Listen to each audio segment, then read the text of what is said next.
Welcome everyone. I'm really very glad that you are here. We are going to start the next topic in continuation to database concepts. So as you know that this is unit 3 for 12 computer science database management and unit 2 for 12 IP database query using SQL, and it is there also in 11th IP for the session 2020-21 described in CBSE syllabus. So let us learn what is structured query language, SQL. Now, introduction to SQL. What is SQL? It is actually a language, it's a non-procedural language, describes what all data is to be retrieved or inserted or modified or deleted rather than specifying code describing how to perform the entire operation. It emphasizes on what is to be done rather than how is to be done. What is required actually, it emphasizes on that. It is a language that enables us to create and operate on relational databases, which are sets of related information stored in tables. It is the standard given for relational database language, RDBMS. For example, MySQL is an RDBMS language. SQL enables with the following features, we can create or modify a database structure and change security settings for system. It also permits users for working on databases or tables, helps in querying the database, and we can insert, modify, delete the database. As you have already learned, the different database contents, we can work on with those. So you must be thinking that then what is the key difference between SQL and MySQL? Actually, SQL, structured query, it's a language which is used in the accessing, that is retrieving, updating and manipulating of data in a database, while MySQL is an RDBMS, is a relational database management system that allows keeping the data that exists in a database organized. So SQL is a structured query language and MySQL is a RDBMS. Remember, it is used to store, retrieve, modify and administer a database. So let us move on with what are the key features of SQL. The very important feature of SQL is the client server environment which it gives. Now, what is this client server environment?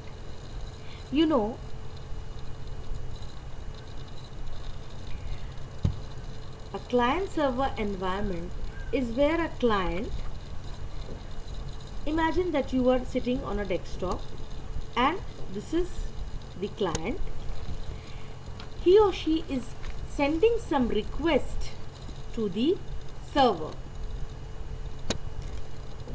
Now, after receiving the request at the server side, the database is present at the server side. Now, this database is created using this SQL language.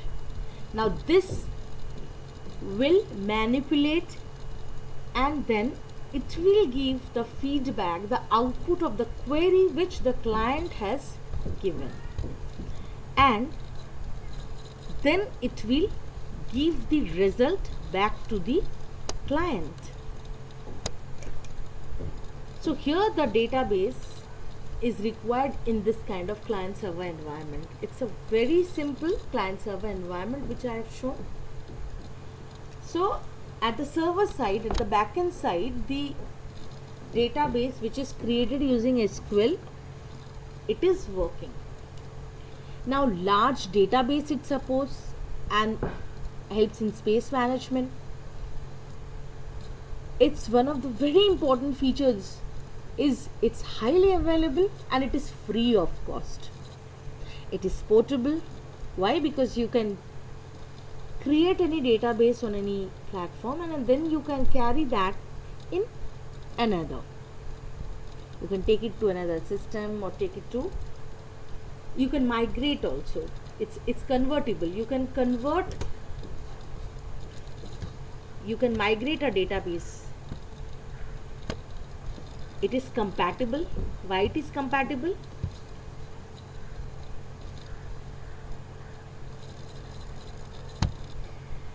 Compatible means MySQL, if it is at the backend side, then you can create your front end using any of the languages. Like if you create your front end using the client side using Python language, or maybe in Java, or maybe in Visual Basic, in whatever languages you create, MySQL is compatible with all these.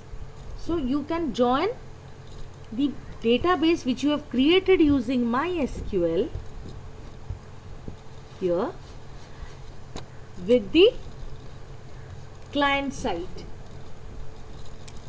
Now it is very fast with ease of use. It's open. You can easily download from mysql.org. Its industry standard is there. It is highly manageable because it is very much secured. You can give privileges to the database users, and many concurrent database users can work simultaneously on a SQL database. So concurrent database users means simultaneously at one database at the same time many users can work on that. So this is one of the very important features we have just discussed of SQL. Moving on.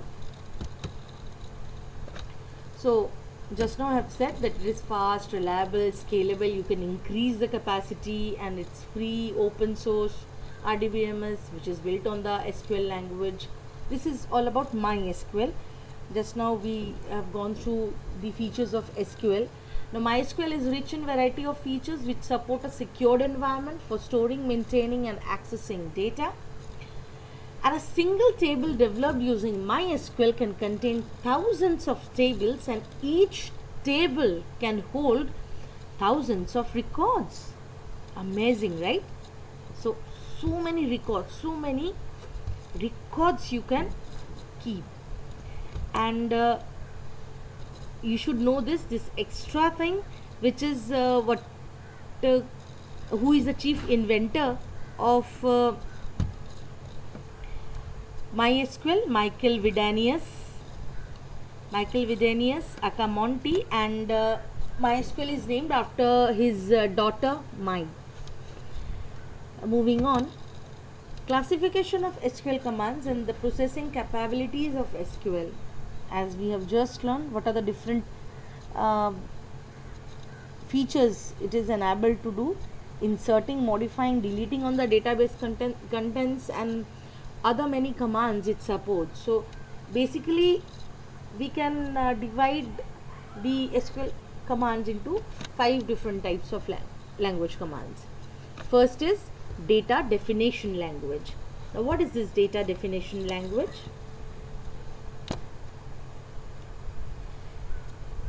This data definition language allows us to perform tasks related to data definition.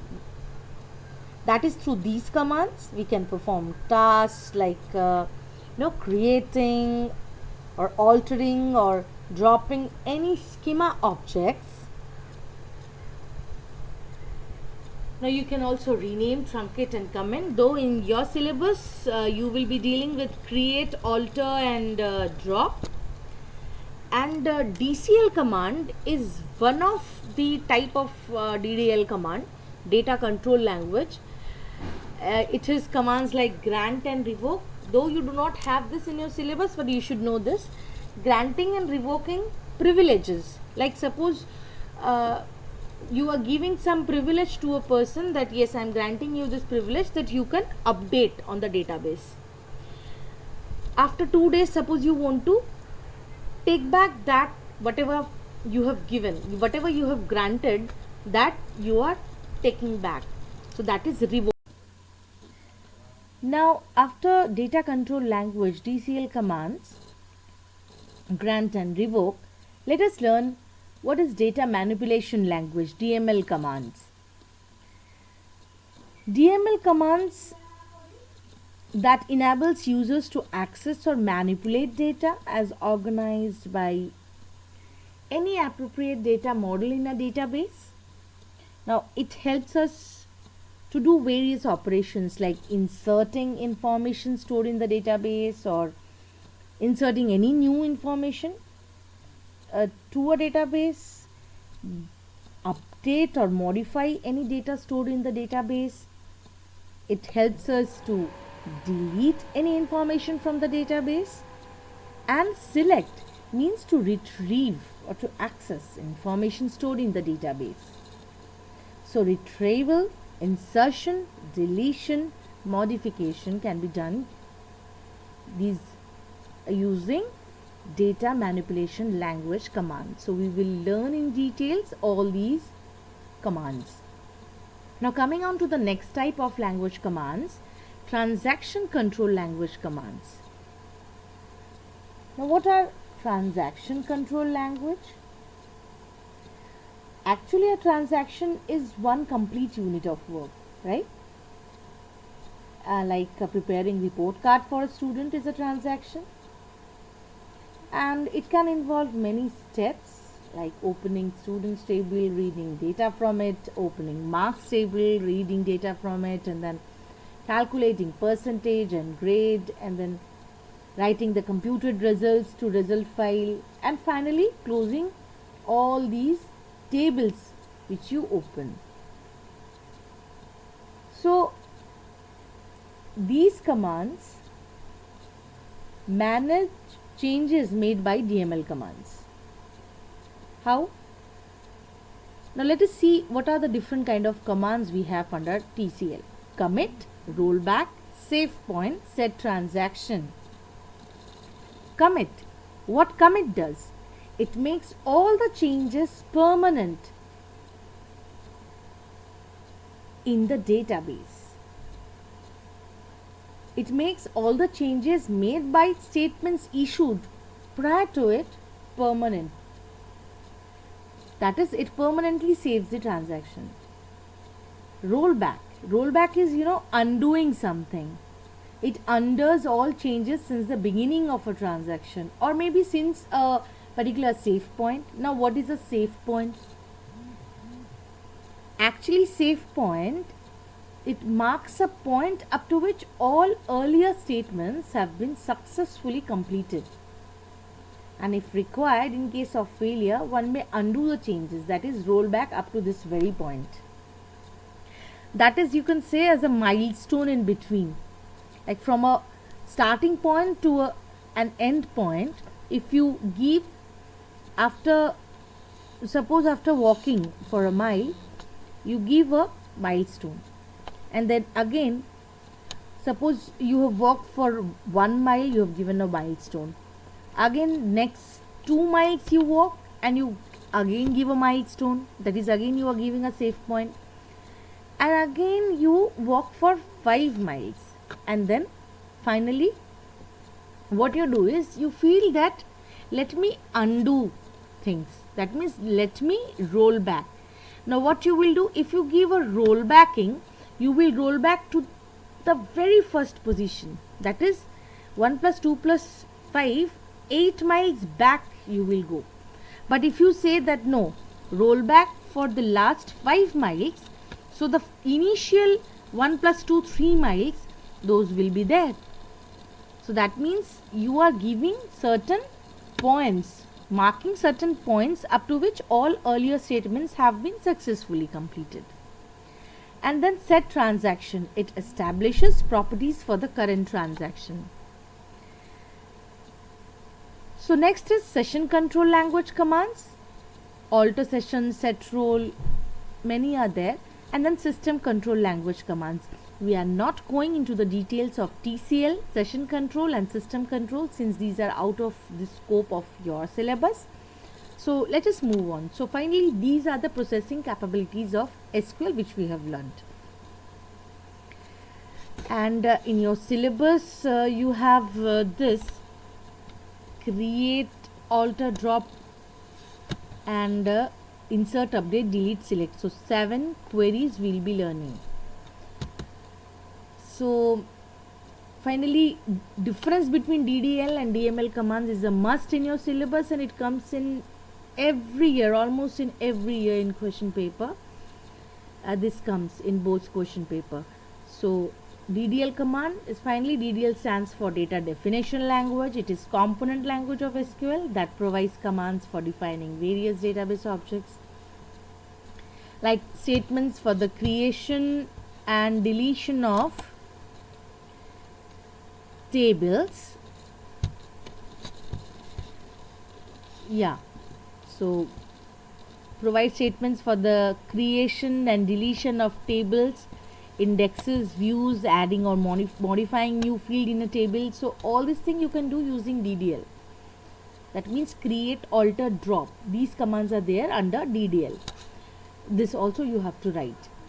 And then DML commands. DML stands for data manipulation language, which is a special language to manipulate data using a set of procedures. It provides statements to enter and to insert, update, delete data, and perform complex queries on these tables. Finally, data dictionary. Data dictionary, it is the file that stores data about data. That is, it stores the metadata, information about data. Whatever you are storing in the database, so data about that data is stored in data dictionary. So this is all about SQL commands. So stay safe, stay aware, stay healthy, stay alert, and thank you for your patient hearing. And always remember, education is the passport to the future, for tomorrow belongs to those who prepare for it today. Wish you all the best.